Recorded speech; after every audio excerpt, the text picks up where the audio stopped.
नमस्कार।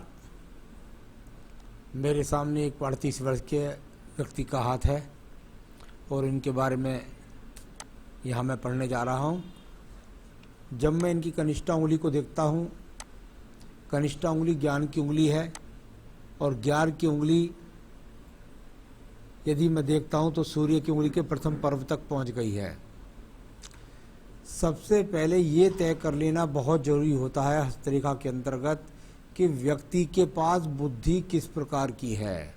यदि जीवन में व्यक्ति के पास बुद्धि है तो जीवन की सारी चीज़ों को व्यक्ति अपने जीवन में प्राप्त कर लेगा। यदि व्यक्ति के हाथ के अंदर बुद्धि ही नहीं है तो व्यक्ति क्या किसी चीज़ को प्राप्त करेगा। कुल मिलाकर बुद्धि की श्रेष्ठता पूरी तरीके से प्रमाणित है, गहराई ज़्यादा है।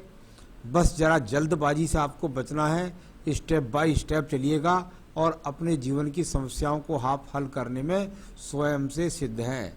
यानी अभी वर्तमान में प्रथम पर्व, सेकंड पर्व, थर्ड पर्व पर ज़्यादा अच्छी रेखा नहीं है।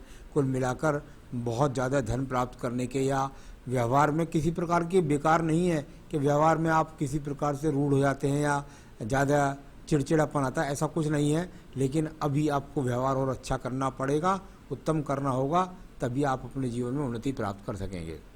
चलिए मैं बात करता हूँ इसके बाद में आपकी उंगली की, और वो है आपकी सूर्य की उंगली। जीवन के अंदर यश मान सम्मान प्राप्त करने के लिए इस उंगली को देखा जाता है। परिवार से प्रेम संबंध है किस प्रकार के, भाई बहनों को साथ लेकर के चलते हैं। तो कुल मिलाकर भाई बहनों को साथ लेकर चलने वाला व्यक्ति, अपने माता पिता की बहुत ज़्यादा श्रद्धा के साथ, प्रेम के साथ इज्जत करने वाला, उनको सम्मान देने वाला, बुढ़ापे तक सेवा करने वाला, किसी भी प्रकार से कोई बदनामी का योग यहाँ पर नहीं है। अब बात करता हूँ मैं शनि की उंगली के बारे में।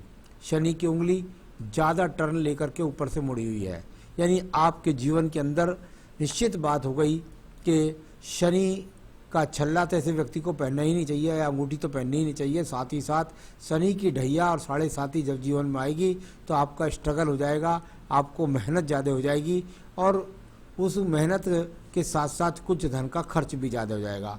अभी सेकंड पर्वत पर कुछ स्क्रैचिज रेखाएं हैं, थोड़ा सा धन की स्थिति को मजबूत करने की स्थिति अभी यहाँ पर दिखलाई नहीं पड़ती। यानी कुल मिलाकर अभी थोड़ा धन के लिए संघर्ष दिखलाई पड़ता है, कोई रोग के संकेत नहीं है। मैं बात करता हूँ आपकी बृहस्पति की उंगली के बारे में। बृहस्पति की उंगली और जब चली जाए गहराई के अंदर तो निश्चित रूप से ऐसे व्यक्ति के जीवन के अंदर व्यापार में उतार चढ़ाव का सामना, कई बार कई तरह के व्यापारों का करना तो ये होता है। साथ ही साथ आपके जीवन के अंदर आप स्वयं से सिद्ध करके भगवान को प्रसन्न करते हैं, बहुत मेहनत करते हैं, बहुत कर्म करते हैं, जब जाकर तरक्की। बहुत सारे हाथों में मैंने कहा है कि यदि ये दीजिए गहराई में चली जाए तो ऐसे व्यक्ति का बृहस्पति को प्रसन्न करना चाहिए। बृहस्पति को प्रसन्न करेगा तो व्यक्ति अपने जीवन में उन्नति, तरक्की, सब चीज़ें ज़्यादा प्राप्त करेगा। चलिए मैं इसके बाद बात करूँगा आपके बुध पर्वत के बारे में। बुध का पर्वत जहाँ उंगली ठीक थी, थोड़ा गहराई में थी, तो साथ ही साथ ये रेखाएं हैं। कुल मिलाकर के ये वो रेखाएं हैं जो व्यक्ति के अंदर संघर्ष पैदा करने के लिए सही हैं और व्यक्ति उस संघर्ष से मेहनत प्राप्त कर लेता है। अभी पर्वत के बीच में ज़्यादा इनका अनुष्ठान नहीं है, ज़्यादा इनका आगमन नहीं है, इस कारण से मैं कह नहीं सकता कि बहुत ज़्यादा अच्छे आगमन है धन के। लेकिन यहाँ पर एक सामान्य रूप से धन के आगमन मेहनत के द्वारा अभी दिखलाई पड़ते हैं। इसके बाद बात करते हैं हम आपके यहाँ पर सूर्य के पर्व के बारे में। सूर्य के पर्व पर यदि देखते हैं दूसरे हाथों से तो यहाँ कुछ ऐसा लगता है जैसे हल्का सा ट्रायंगल बनने वाला है। अभी ये पूरी तरीके से ट्रायंगल नहीं बना है। यहाँ पर भी इस तरीके से कोई रेखा जा करके बाद में कोई शंख का स्वरूप बना ले या कुछ बना ले, लेकिन वर्तमान की स्थिति से सिर्फ जो रेखा है उसके द्वारा मैं इतना ही पढ़ सकता हूँ कि व्यक्ति यश प्राप्ति करने के लिए, सम्मान प्राप्ति करने के लिए प्रयासरत है, जिसके लिए वो कोई भी मेहनत करने के लिए तैयार है। तो ये मेहनत करने के लिए प्रयासरत, ऊंचाइयों को लिए प्रयासरत व्यक्ति का हाथ यहाँ पर दिखलाई पड़ता है। तो अभी अच्छी रेखा, अच्छे ट्रायंगल्स यहाँ बनने वाले आपके जीवन में हैं। इसके बाद बात करते हैं आपके शनि पर्व के बारे में।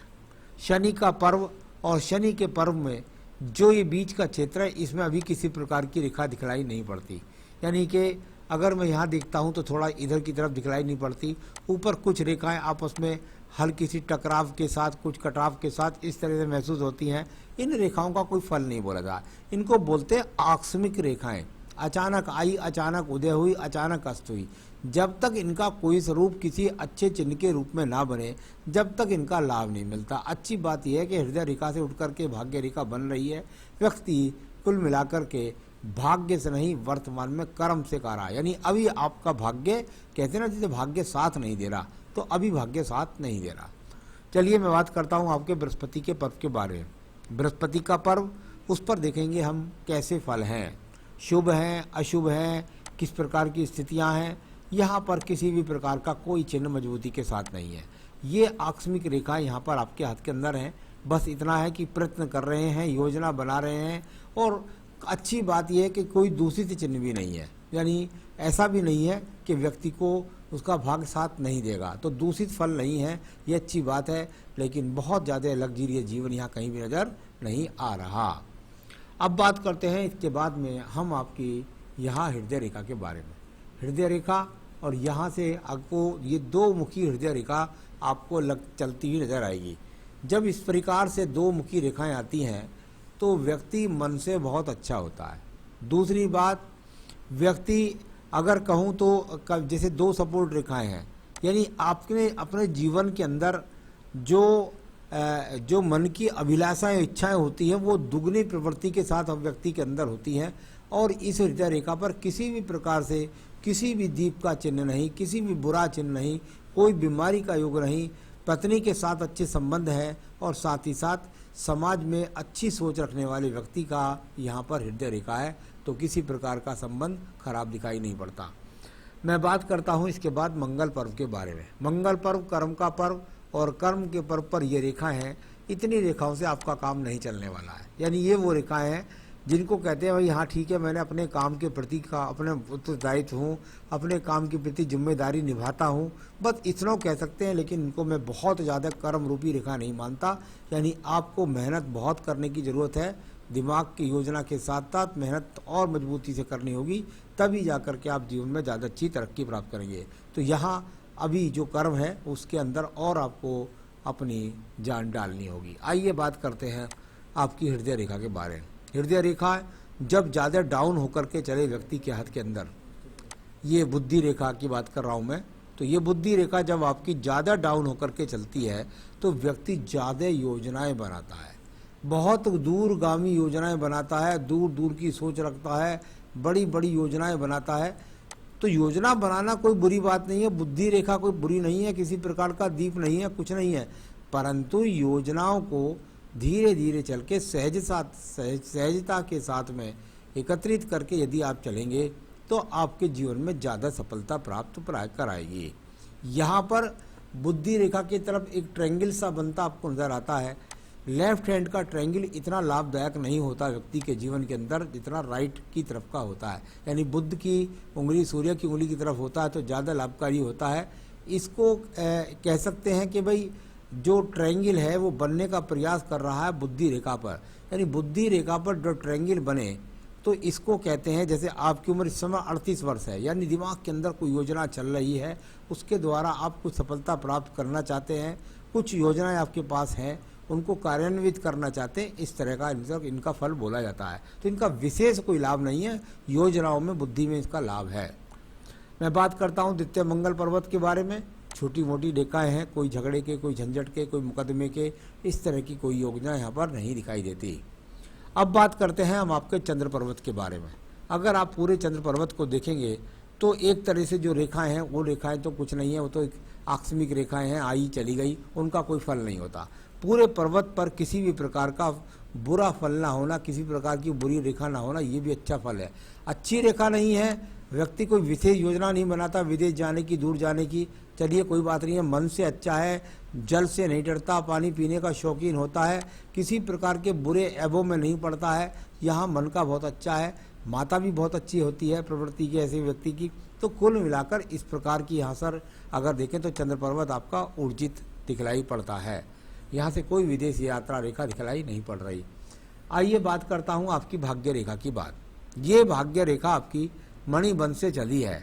यानी व्यक्ति जहाँ से पैदा हुआ है वहाँ व्यक्ति के परिवार वाले उसको बहुत प्रेम करते हैं, बहुत सपोर्ट करते हैं। साथ ही साथ कई बार ऐसे व्यक्ति को पैतृक मकान मिलते हैं, पैतृक संपत्ति मिलती है। साथ ही साथ ये रेखा जाकर के, अभी मैंने कहा था भाग्य तो ऊर्जित नहीं हुआ, अभी मैं से कर्म रूपी रेखा ही बोलता हूँ केवल, और ये आपकी हृदय रेखा तक लगातार चल रही है। यानी जो काम आप वर्तमान में कर रहे हैं उस काम से दूसरा काम कभी मत करिए, उसी काम की लाइन में आपको आगे बढ़ना है और उसी में आगे बढ़कर आप तरक्की भी प्राप्त करेंगे। कई बार ऐसे व्यक्तियों को पैतृक कार्य भी मिल जाता है। तो अच्छी भाग्य रेखा है, किसी प्रकार की कोई खराब नहीं निकली। थोड़ा ऊर्जित कम हो रही है, उसका क्या फल है मैं जवाब सवालों से दूंगा। अब बात करते हैं इसके बाद शुक्र पर्व के बारे में। सामान्य शुक्र पर्व बहुत अच्छा नहीं है। सामान्य सा शुक्र पर्व आपके पास में सामान्य से संसाधन दिलाता है, तो सामान्य सा संसाधन दिलाने वाला आपका शुक्र पर्व भी आपके पास मौजूद है। एक छोटी मंगल रेखा है, तो ये व्यक्ति को पैतृक जमीन, थोड़ा सा मकान को दिलवा देती है। मैं बात करता हूँ इसके बाद आपकी आयु रेखा की। आयु रेखा बहुत ही मजबूती के साथ, कोई दीप नहीं, किसी प्रकार के रोग का संकेत नहीं, और मणिबंध के पास जाकर पहुँच गई। यानी इस प्रकार की आयु रेखा व्यक्ति के पास में हो तो निश्चित रूप से व्यक्ति 85-84 के आसपास होता, मणिबंध के साथ संबंध बन जाए तो यह बना हुआ है, ये अच्छी बात है। अब बात हो गई आपके सारी हाथ की जो रेखाओं को मैंने पढ़ा, इसके बाद बताता हूँ आपके सवालों के जवाब। सबसे पहले आपने पूछा भविष्य कैसा होगा। भविष्य की कोई चिंता नहीं है मुझे। भविष्य के हिसाब से देखा हूँ तो वर्तमान में जहाँ आपकी 38 वर्ष बनता है वहाँ से कुछ अस्त रेखाएं हैं। यानी अगर आप खुद देखें तो यहाँ तक बड़ी मजबूती के साथ आपकी बुद्धि भाग्य रेखा 35 वर्ष तक बुद्धि रेखा के नीचे, उसके बाद मंद पड़ गई है, हल्की पड़ गई है, और जब वो हल्की पड़ जाती है तो उसका फल भी कुछ हल्का हो जाता है। यानी लगातार फल तो मिल रहा है, काम दूसरा चेंज नहीं करना है, लेकिन अभी फिलहाल में वो मंदा है। तो भविष्य अच्छा है, उसकी चिंता मत करिएगा। और ज़मीन जायदाद कितनी होगी इसके बारे में आपने पूछा है। अभी मैं कह सकता हूं कि निश्चित रूप से अभी आपके पास जो भी है वो सब ढड़कने लायक है, लेकिन कुल मिलाकर जो अच्छी ज़मीन जायदाद की बात है अभी 4-5 साल तक और मुझे बनती नज़र नहीं आती। उसके बाद यदि आपकी जन्मपत्री आप दिखाएंगे तो उसके द्वारा हम बता सकते हैं कि किस समय से ज़्यादा अच्छा अनुकूल समय आने वाला है। अभी 4 से 5 साल मुझे ये लगता है कि कोई ज़्यादा किसी प्रकार की ज़मीन जायदाद आप अर्जित नहीं करने वाले हैं। तो निश्चित होंगे ज़मीन जायदाद, लेकिन अभी दिखलाई नहीं पड़ती। बच्चों का फ्यूचर बच्चों की जन्मपत्री से देखा जा सकता है, उनकी जन्मपत्री भेजिएगा, उनके द्वारा बता सकते हैं हम। और रतन के बारे में आपने पूछा, बिल्कुल भी नीलम और पन्ना किसी भी हाल में भूलकर मेरे हिसाब से नहीं पहनना चाहिए। मेरे हिसाब से ये दोनों रतन आपको सिर्फ बुद्धि में ग्रहण लगाएंगे, आपके धन का नुकसान कराएंगे, आपको खामोखा की टेंशन से देंगे। मेरे हिसाब से आपका दोनों रतन कोई नहीं बनते। सिर्फ और सिर्फ मेरी तरफ से एक रतन बनता है और वो बनता है आपका रतन पोखराज। इसको आप पहन सकते हैं पुखराज रत्न को, इससे कोई दिक्कत नहीं है। इसमें यदि आप श्रीलंकन पुखराज पहनेंगे तो आपको ज़्यादा उन्नति तरक्की प्राप्त होगी। तो ये रत्न आप चाहें तो मुझसे मंगा सकते हैं, मैं आपके स्थान तक पहुंचा सकता हूं। साथ ही साथ आपने पूछा है इसके बाद में कि मेरा बिजनेस के बारे में, बिजनेस मेरा कैसा होगा। मैंने आपको बताया अभी 4-5 साल तक जैसी स्थिति है वैसा ही सामान्य चलना है। इसके बाद में अच्छा चल रहा है, ऐसे ख़राब नहीं कह सकता, लेकिन बहुत अच्छा नहीं है, सामान्य चल रहा है। इसमें अच्छी प्रगति का योग अभी 5 साल तक नहीं, 5 साल के बाद हो सकता है अच्छी तरक्की के योग बने दिखाई देते हैं मुझे, वो हो जाए, क्योंकि भाग्य पर्वत अभी हस्त है। तो उसको जन्मपति से आगे तक देख सकते थे। किसी को डराना, किसी को ज़्यादा बहकाना या ज़्यादा उसको स्वप्न दिखलाना, ये मेरा काम नहीं है। जो मुझे दिखता है वो मैं बताता हूँ। तो ये मैंने आपको बताया। अब मैं बताने वाला हूँ आपको, तो एक तो रत्न पहनना है आपको। साथ ही साथ अगर आप अपनी रोड़ा हटाना चाहते हैं, परेशानी हटाना चाहते हैं, तरक्की करना चाहते हैं, तो रुद्राष्टकम का पाठ प्रतिदिन करें और साथ में पढ़ें बजरंग बाण। ये दोनों चीज़ करेंगे तो आपके जीवन में और ज़्यादा तरक्की के चांस शुरू हो जाएंगे। नमस्कार।